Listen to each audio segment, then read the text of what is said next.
Ajude a entender, se puder explicar, a pergunta 156 do Livro dos Espíritos. Aí a pergunta é essa aqui, ó. A separação definitiva da alma e do corpo pode ocorrer antes da cessação completa da vida orgânica? Foi a pergunta que foi feita para os espíritos, e aí eles responderam assim, Jorge: na agonia, a alma, algumas vezes, já deixou o corpo. Nada mais há que vida orgânica. O homem já não tem consciência de si mesmo. Entretanto, ainda lhe resta um sopro de vida orgânica. O corpo é a máquina que o coração põe em movimento. Existe enquanto o coração faz circular nas veias o sangue para o que não necessita da alma. A gente pegou como fonte o Kardecpédia. Essa é uma questão realmente muito interessante, a 156, porque ela vai nos referir exatamente a esse fenômeno da desencarnação. Nós temos muito a ideia de que o espírito precisa ficar ligado no corpo até que exista a exaustão dos movimentos que o corpo possui. E a literatura espírita nos conta que não é muito comum, não é usual, não é a coisa mais comum para acontecer, mas existem situações em que a partida do espírito ela se dá antes das chamadas vascas da agonia. No livro Brasil, Coração do Mundo, Pátria do Evangelho, que fala sobre Tiradentes, conta que na hora que ele está no patíbulo, e que o patíbulo abre e o corpo cai no vácuo e a corda o estrangula, ele não sente as agonias da morte.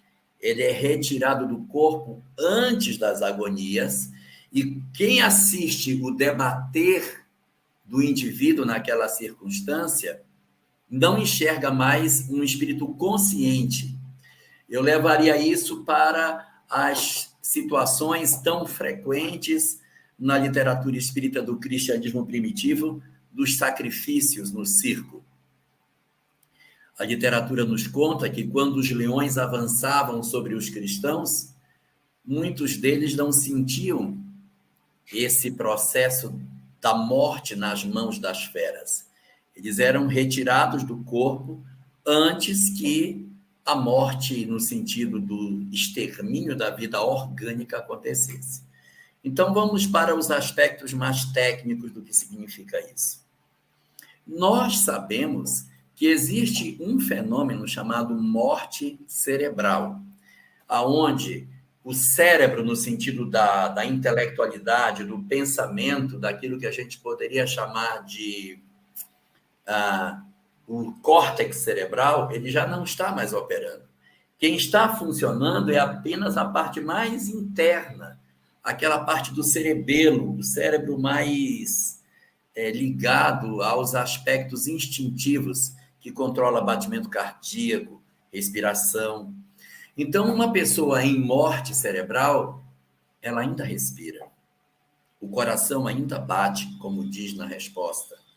Mas a alma não está mais presente. Não existe mais o vínculo do espírito com o corpo. O espírito já se desprendeu e o corpo ainda mantém os resíduos da vida orgânica. Alguns animais têm essa característica, é bem comum. As pessoas, às vezes, vão matar um animal, matam o animal e o animal ainda continua, depois de morto, ainda se debatendo. Mas esse debater do animal já não é mais espiritual, é apenas corpo, já não possui mais princípio espiritual vinculado. Então, na resposta que os espíritos dão, de acordo com aquilo que era o esperado que fosse dito, o espírito não precisa estar presente até o último movimento físico do corpo. Ele pode se desprender antes. E quando isso acontece, a movimentação orgânica da agonia pode não ter mais a presença do espírito participando desse processo.